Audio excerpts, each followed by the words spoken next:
Welcome to Luxuriously Poor, where I am truly blessed because God has given me another day. And thank you for stopping by. Now, this is a recipe that I've known for a long time, but I was told that it actually was created from poverty, although restaurants got a hold of it and they charge a whole lot of money for making this. It starts with red chilies. This particular plate does. It's a Mexican plate. And there's different ones. You take the stems off. You heat some water to boiling. Throw 7 of these chilies in there and then blend them in your blender. After they sit in there about 20 minutes in that hot water and soften up. And then you strain them through a little strainer to get the skin part off of it that does not blend completely. Unless you got one of them super great expensive blenders that can turn everything into water, basically. And we're going to start off because what I have is some leftover roast. And that's what I'm going to make the taco part of this for. I've got enough for 4 tacos, which would give each person 1 to 2 tacos. In this case, it's going to do 2 tacos because it's only me and my Nutter Butter today. And so we could each have 2 tacos. And that's what I'm going to start with. Is 2. Now, being as I have actually 4 tacos I can make, if I had 4 people, each one could get a taco. That's what the Mexican plate was all about.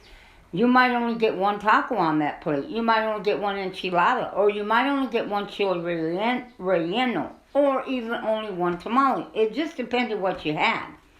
Because it was a small amount that you had that you would divide up by several people. That's what a Mexican plate was all about. Of course, restaurants catch on to what we do at home. And they do it in their restaurant and charge a whole lot of money for it.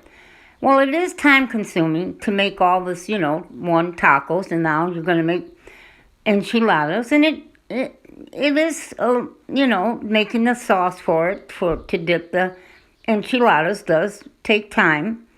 But it's well worth it. Now, I have enough that I could do 4 or 5 or 6 enchiladas, but I'm only going to do 2 for each plate.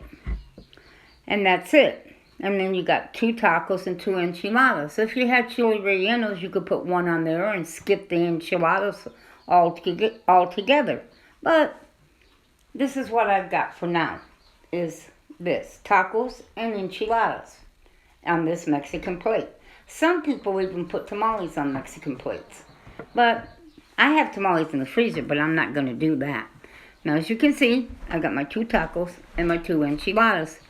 And I'm going to cook my eggs in the same pan that I cooked the enchiladas because it's going to give it that flavor from those enchiladas, which is really delicious. This is a breakfast. Now, I'm taking a Mexican plate, which is usually made for dinner, and I'm turning it into a breakfast plate. Now, here's my pinto beans that have been cooked in a slow cooker with some bacon ends and pieces. And I'm going to pour them in the skillet where I fried the eggs at. That's what I'm going to cook it in. Because it has a little bit of the lard left over, and it's going to give you that chili Colorado combination from the enchiladas and the eggs. And that's where I'm going to cook this in. And it's going to make those beans taste even over the top. Really, really good. Just smash them up good, refried, really good. And we're going to add these beans to our plate also. Now we got 2 enchiladas, 2 tacos, 2 eggs. This is a wonderful breakfast. You could serve it for dinner. You could. But I'm serving it for breakfast. And here you go. Now, the last thing is the eggs. I've got 2 slivers of avocado over there that you can put inside the tacos. This is your Mexican plate turned into a breakfast plate. Now, you don't have to do this exactly like I did. You can do it different.